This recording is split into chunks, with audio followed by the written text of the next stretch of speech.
बिहारी जय राधा माधव जय कुंज बिहारी जय गोपी जन वल्लभ जय गिरिवरधारी जय गोपी जन वल्लभ जय गिरिवरधारी जय राधा माधव जय Kunj Bihari.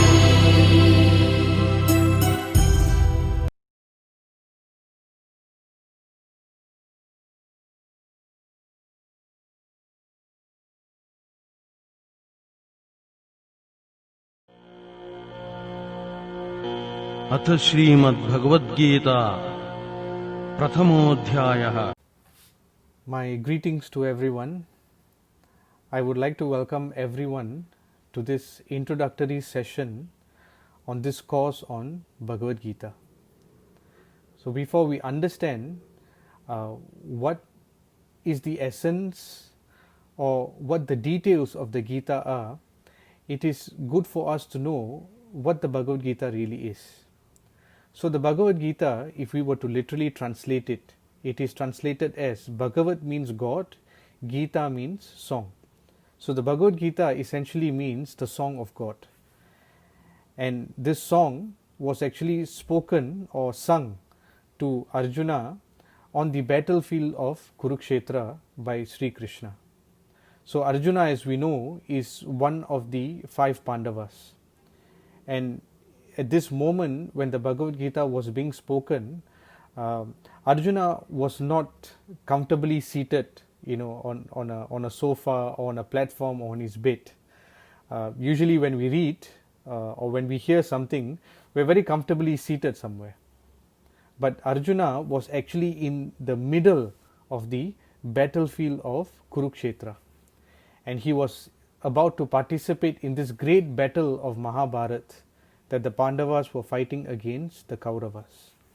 And at this point, what Arjuna did, he requested Krishna, who was his charioteer, to bring the chariot in the middle of the Kurukshetra battlefield, and he wanted to assess, he wanted to take a step back to assess who is it that he was fighting. So what he really was doing was, he was going through some difficulties, some problems. That is, that he was about to fight a battle. But he wanted to seek some clarity before he was about to undertake this battle. So as we can see here, Arjuna is actually representing us. In our own lives, we are always overwhelmed, or from time to time, we go through some tricky situations. We go through some difficult circumstances. And there is always a desire in us to seek out some clarity. And this is exactly what Arjuna was doing. He was not really happy to actually fight this battle. And you may ask why he wasn't happy, because he's a warrior. That's because the opposite army, the Kauravas, consisted mainly of his family members, which is why this was quite a tricky situation for him. And what happened was, to seek clarity, he requested Krishna to bring the chariot in front of the battlefield, and he was asking Krishna, who is it that is assembled in front of me? At this point, when Krishna was explaining to Arjuna that these are your family members, these are your uncles, these are your brothers, these are your grandfathers, this is your guru. As Arjuna started to hear this, he started to develop a weakness in his heart. His Gandiva bow started to quiver. He was about to cry. He was about to break down.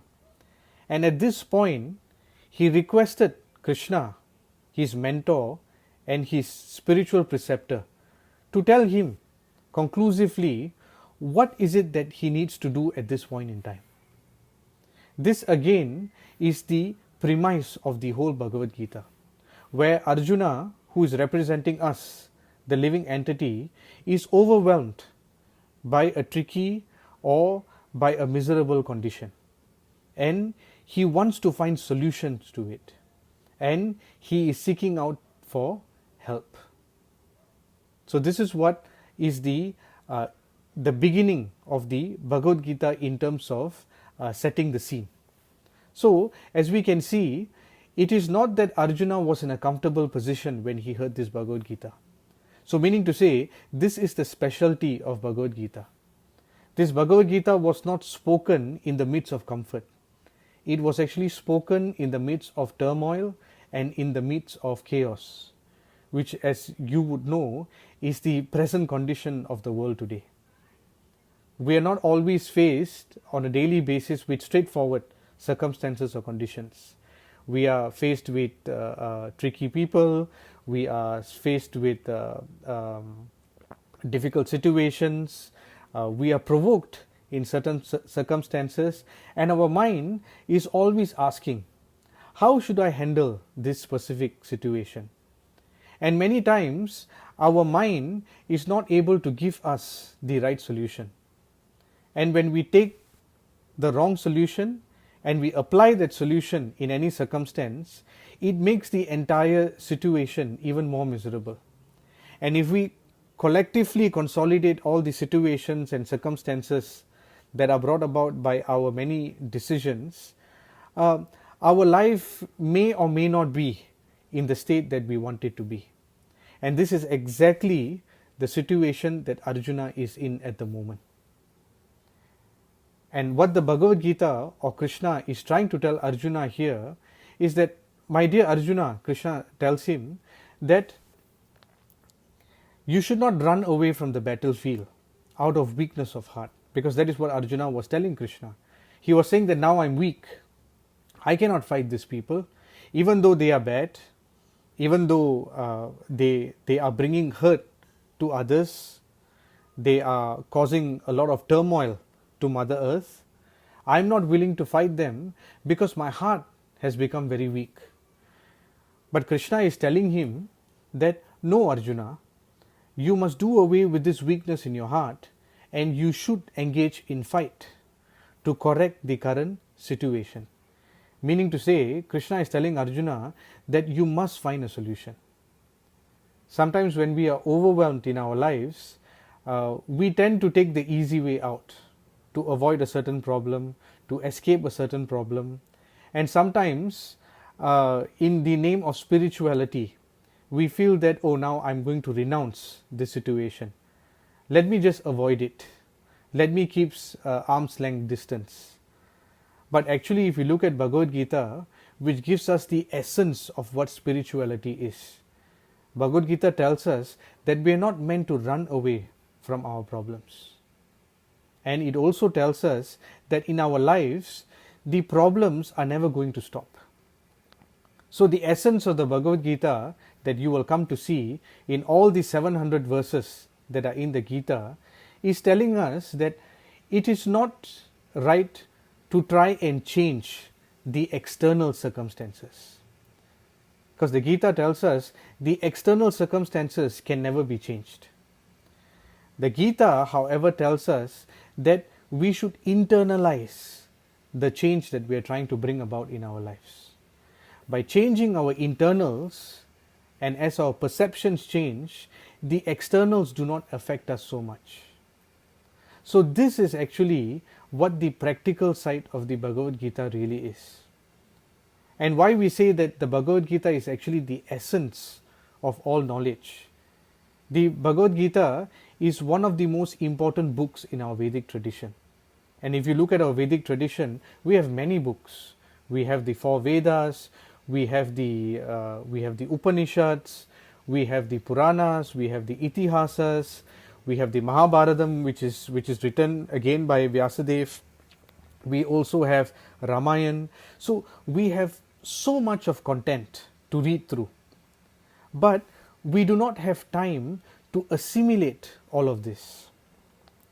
Again, to say, the solutions that we are looking for in our lives, it requires a large amount of energy and time to assimilate all this knowledge. But the Bhagavad Gita, the speciality of the Bhagavad Gita is it condenses all the Vedic literature into just 700 verses, which is actually contained inside just one book. And if we were to understand this 700 verses in detail, which is what this whole course is about, it is equivalent to actually studying the entire Vedic tree. It is equivalent to studying all the Vedic literatures, because the Bhagavad Gita is actually trying to give us the essence. The example is given that when our house is burning, what do we usually do? We try and get into the house to pick out the most important object and run out so that we can continue with our lives. We try not to take everything, because what will happen is we will get burnt. So it is the same concept here. If we are trying to grasp as much knowledge as possible, but without an intent to find solutions, then the knowledge is of no value. Because if we see in our lives, sometimes the circumstances are like a burning house. We are overwhelmed, as I said, by certain situations. So it is an intelligent man. What he would do is he would try to pick up the essence of what this life is about. He would try to become satisfied and happy and grateful in the life that he has at the moment. And that is what the Bhagavad Gita is trying to tell us. And the Bhagavad Gita, as we mentioned, Krishna is telling Arjuna that to become happier, to become successful, to become peaceful, to become grateful, to have an auspicious life, we should not escape or avoid the circumstances that are right in front of us. It is best that we embrace it, and it is best we accept it, and it is best that with a cool head we try and find out solutions. Which is why in our own lives, if we were to look at it, we are always looking out for instances to come out of a certain state. That is why when Monday starts, we look forward to weekends. When year end comes, we want to leave our country. We want to take some leave, we want to go on holidays. But the Bhagavad Gita is telling us that why should you only be happy when you go on a holiday? Why should you be happy only on weekends? Why shouldn't we be happy? Why shouldn't we have the privilege to be happy when we are going through a weekday, when we are starting work on a Monday, when we are in our own countries? Why shouldn't we be happy during these circumstances? Why should we only wait for a moment in time to be happy? Simply it is telling us, why wait to be happy? If we want to be happy, we should be happy now. So this is what Krishna is trying to tell Arjuna. Why are you trying to find solutions to be happy? If you want to be happy, you should be happy now. And he's telling him, if you want to be happy, then you should accept the situation that is right in front of you. And this is what brings us to the practical side of the Gita. So the Gita is not a book that would give you a magical spell to come out of your problems. It doesn't give us a certain mantra that we need to use that will stop all our problems. It actually treats the very root of the different issues that we have in life. It is not a book that tells us that we need to wait for all the waves of our existence to stop before we find solutions and become happy. It tells us to find sustainable solutions while being in our present conditions. The word is sustainable solutions, not quick fix. It gives us sustainable solution. And that is where Krishna tells Arjuna that if you want to find sustainable solutions, then you should try and work with what you can change and not to work with what you can't change. And largely you will find that it is always very difficult for us to change our external circumstance. But it is easier for us to change our internal circumstance, how we feel, how we perceive things. It is said that it is very easy to know 1,000 faults of another person, but it is very difficult to try and recognize one fault of ours. But if you look at this whole statement, even if we were to recognize 1,000 faults of others, it is very difficult to correct even one fault of another person. And it is not very productive also.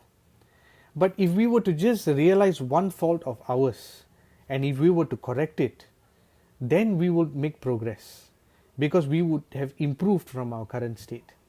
This is what the Bhagavad Gita is about. Krishna is telling Arjuna that rather than looking outside, it is now time, Arjuna, to introspect.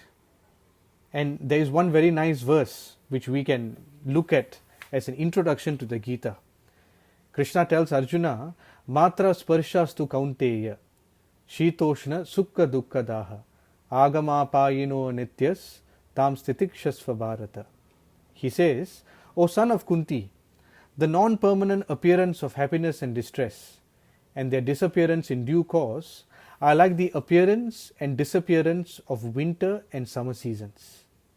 So he is saying that happiness and distress in this world is like the appearance and disappearance of winter and summer seasons. It's very nice. We cannot say no to winter.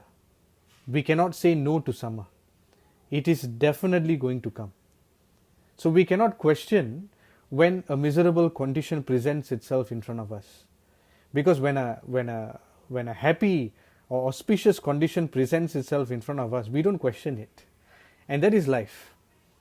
This happiness and distress simply rotates.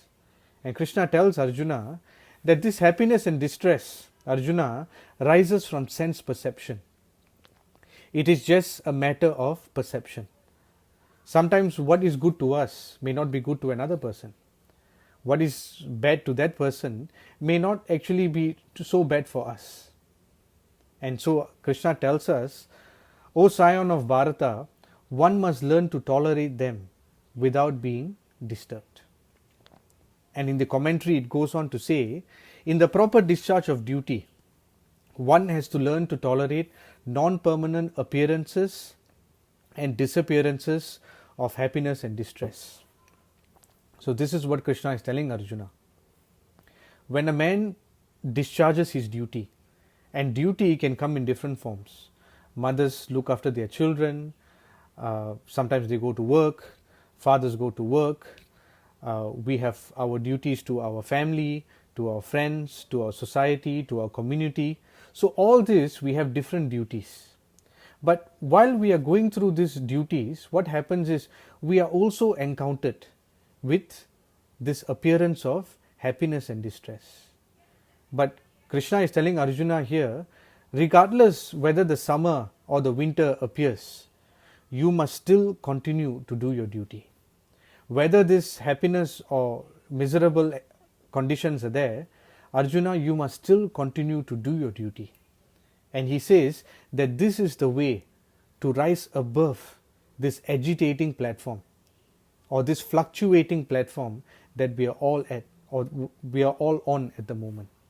And the example is given, according to Vedic injunction, one has to take his bath early in the morning, even during the month of Magha.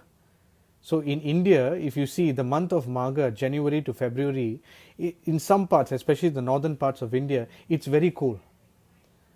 But the Gita is telling us that during even those months, it is advised that people should wake up to take their shower. They should not shirk their duty of taking a bath just because it's cold. And even though it's cold, in spite of that, a man who abides by the principles does not hesitate to take his bath. And we all know, when we wake up, we take our bath, our condition is improved. We are not dirty, we are clean, we are fresh. So, if we were to be taken down by our circumstance, and if we do not conduct our duty accordingly, then what would happen is, we would always be in a dirtied condition. And this is what Krishna is trying to tell Arjuna. He is saying that one has to execute his duty in spite of inconveniences. Sometimes the MRT may break down. In Singapore, sometimes it happens with the MRT breaks down. But if we have to go to work, we always find a way to go to work. Even though there is some inconvenience, we still find a way to go to work. If the mother needs to take care of a child, She may have to go through some inconveniences, but because the mother knows that it is a duty and she has to look after the child for the greater good, for the child's good, the mother accepts those inconveniences. And this is exactly what Krishna is telling Arjuna, that not only sections in our life we have to tolerate, not only sections in our life that we will need to find solutions how to move forward. Bhagavad Gita will give us the ultimate solution on how to come above this provocative platform, how to come above this weakness of heart that Arjuna was facing for us to move forward. And Krishna tells us that when we do this, when we abide by this rule and regulation that Gita is telling us, that is when we rise up to the platform of knowledge. This is a very important point. Mostly we understand that by reading we get knowledge. But Bhagavad Gita is telling us the other way. No, by practicing we get knowledge. Because Krishna is telling us by knowledge and devotion, when we practice, we get actual knowledge. When we read a certain book, let's say a doctor, when he goes through the medical school, he gets knowledge on what medicine is. But before he is able to practice, he is told to become a houseman in a hospital. And he has to practice what he has read before getting conclusive knowledge about what it is about being a doctor. So in the same way, as we read, the Bhagavad Gita tells us, apply this knowledge and then come to the platform of real knowledge, which is realization. And by knowledge and devotion only can one liberate himself from the clutches of this miserable existence. So the second point here that Krishna is telling us, knowledge is important, practice is important. But what gels this both together is devotion. He says that if you just take knowledge, if you just take practice, it will only get you that far. But if you devotionally gain knowledge, if you devotionally conduct your life, then that will raise you above this miserable existence. So what does this tell us? The tenets and the essence and the wisdom of the Gita not only tells us what clothes we must wear, right? It doesn't not only tell us what is the type of temple we need to go to, what is the kind of prayer that we need to perform. Those things may be important, but Krishna is trying to impose on Arjuna here that more than all these externals, eventually it is the mindset, it is the perceptions, it is the attitude that really matters. And in essence, he tells Arjuna that the behavior is eventually what matters. And Bhagavad Gita is all about changing the fabric of our life and our behavior. Because at the end of our day, if after reading the Bhagavad Gita and going through this course, if we don't have the intent to improve our current state of our current behavior, then we have lost the essence of what the Gita really is. The Bhagavad Gita does not belong to any certain sect or certain religion. Sometimes we may say the Bhagavad Gita is associated only with the Hindus. But in the Bhagavad Gita itself, you would never find the word Hindu. Because the Bhagavad Gita is universal knowledge. Anyone who comes into contact with the Bhagavad Gita, anyone who reads it, will always find some wisdom, some realization with which we can improve the fabric of our life. So essentially, the Gita is a technical science of spiritual values. And we are only interested in the techniques. And that is what we will be looking at in this course.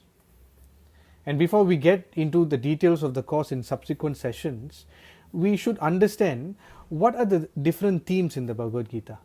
The Bhagavad Gita consists of 700 verses, but it is categorized into 5 themes across 18 chapters. The first theme is the Jiva. Jiva meaning the living entity, which is us. Before knowing anything else, Bhagavad Gita tells us we need to know who we are first. This is again, as we mentioned, when we go through different phases in our life, we try and take a break. We say that we may want to go on a holiday. We may tell those around us that we need some space, because essentially what is happening is we are wanting to spend some time with ourselves. But you will find that after going for that holiday, when we come back, we are not any happier than we were before we left for the holiday. Before we come back from our holiday, we are already thinking, oh, next day I have to go to work. When Sunday comes, we are thinking, tomorrow I have to go to work. And sometimes when we get time to spend with ourselves alone, once we come out of that solitude, we still find that we cannot sustainably be happy. Still our mind to some extent is agitating us. So this is why Bhagavad Gita tells us that the first thing we need to know is who we are. Why all these different solutions that we are trying to come at is not sustainably and tangibly helping us is because we are not aware of who we really are. Are we this body? Do we belong to a certain nation? Do we only belong to a certain society? Do we only belong to a certain family? Do we only belong to a certain company? Do we identify ourselves with these things? It is like saying that I'm wearing maybe an Armani shirt. I cannot say that I am the Armani shirt.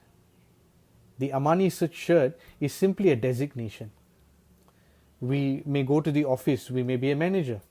But when we come home to our children, we can't tell our children that I'm the manager. We take on a different designation. So our designations keep changing in this material world. But we need to understand what is our ultimate designation. Who are we really?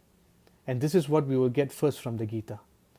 And the second point is Prakriti, the material nature, the place where we are living. So we know ourselves, and the Gita also tells us what is this place that we are living in. Because if we don't understand where we are at the moment, we cannot take tangible steps forward to reach the destination that we intend to go towards. If I don't know where I am, how would I navigate my way through to reach my destination? So I need to understand where I am. What is this place made of? How do I navigate this area? Which is why the Gita tells us we need to understand Prakriti, which is material nature. And the next point is karma. Karma means activities. Our whole life is full of activities. As we said, in the office, at home, in our different transactions we have with different people.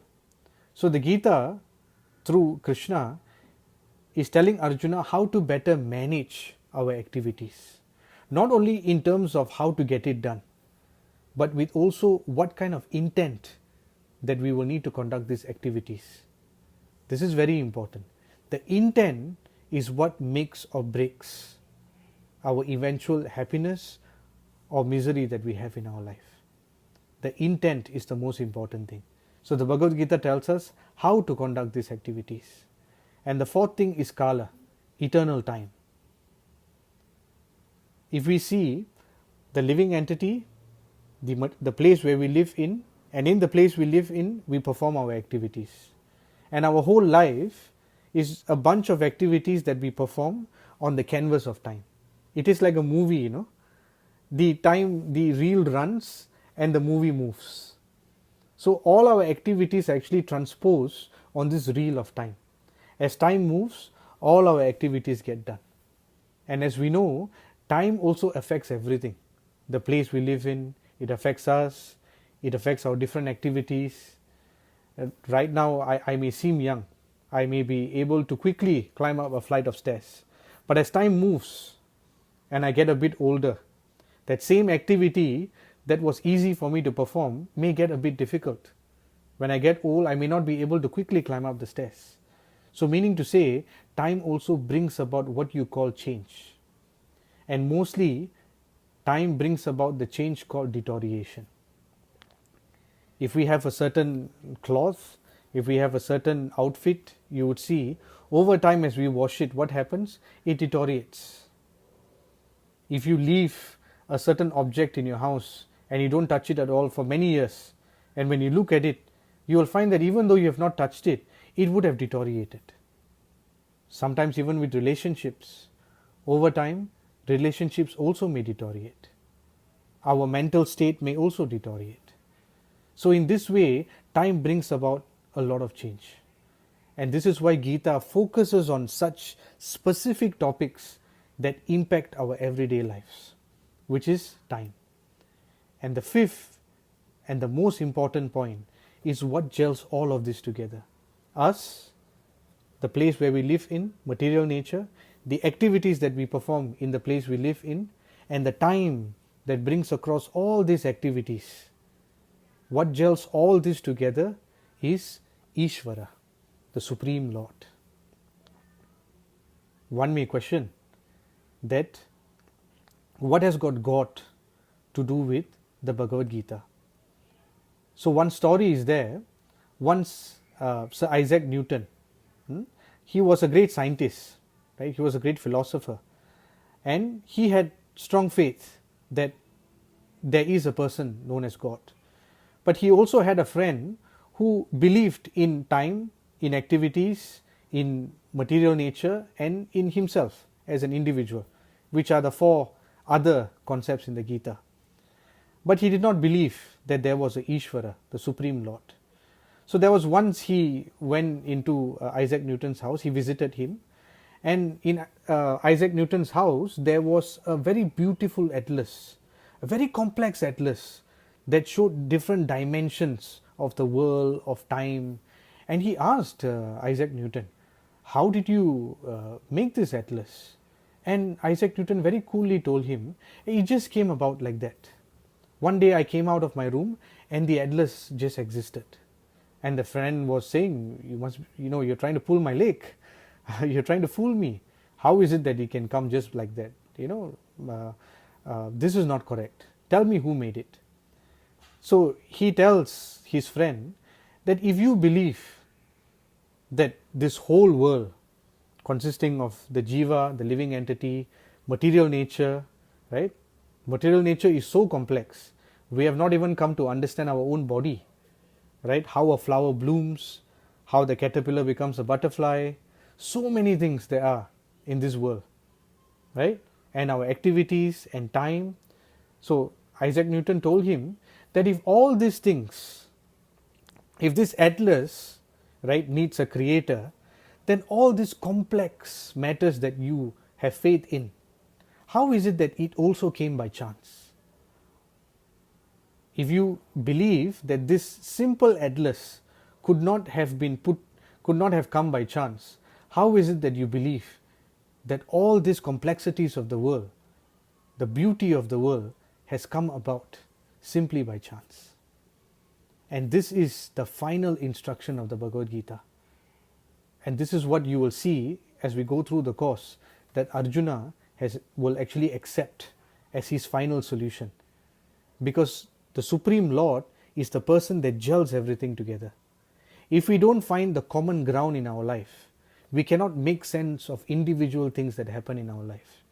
We have to see that thread that runs through. And only if we are able to gel these things together, on the fifth point, does the Gita absolutely start making sense to us.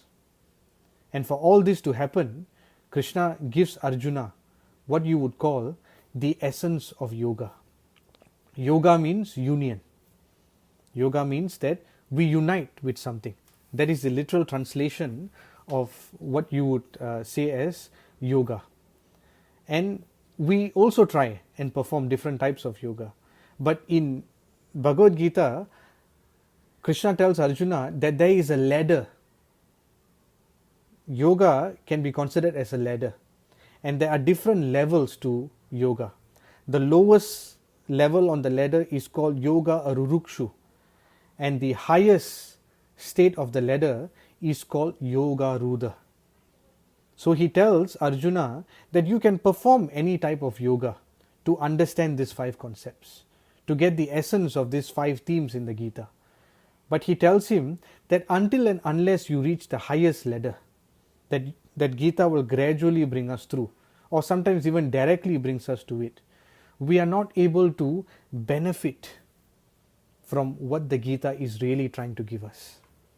So which is why he brings him through the three types of yoga: Jnana Yoga, Dhyana Yoga, and Bhakti Yoga. This is the key. And these different types of yoga will unite us, unite these four things: the Jiva, Prakriti, activities, and eternal time with the Supreme Lord. We may ask, why do we need to unite? But we are all trying to unite at every moment in our life. The fish is trying to unite with the water. If the fish is out of the water, it struggles on land. So it always must unite with water. The mother is always trying to unite with the child.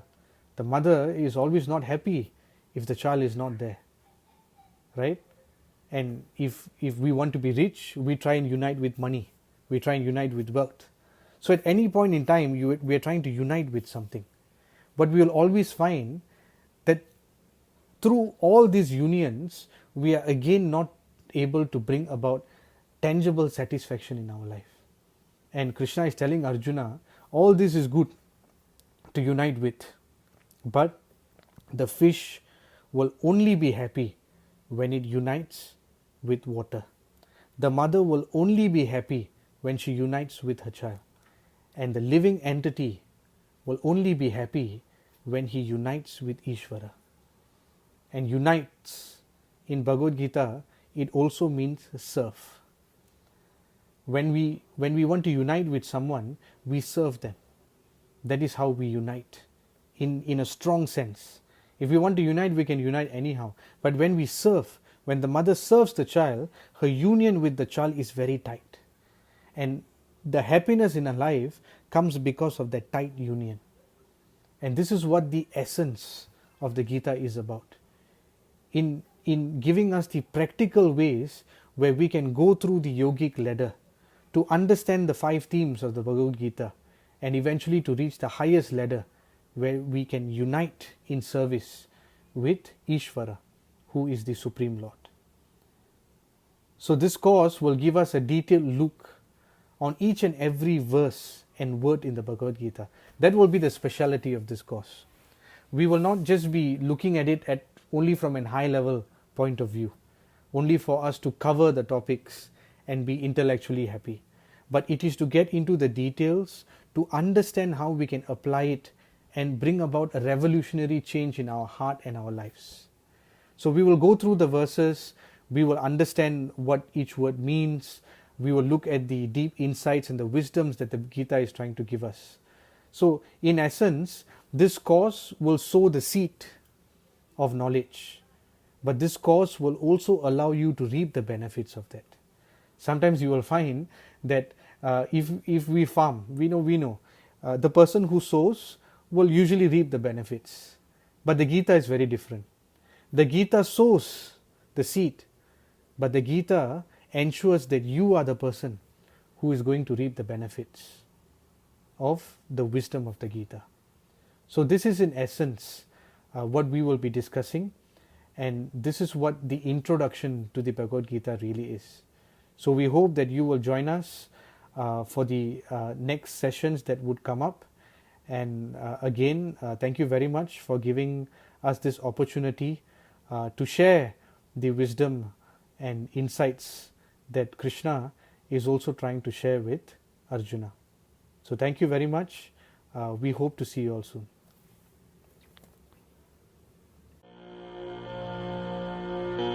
अथ श्रीमद्भगवद्गीता प्रथमोऽध्यायः.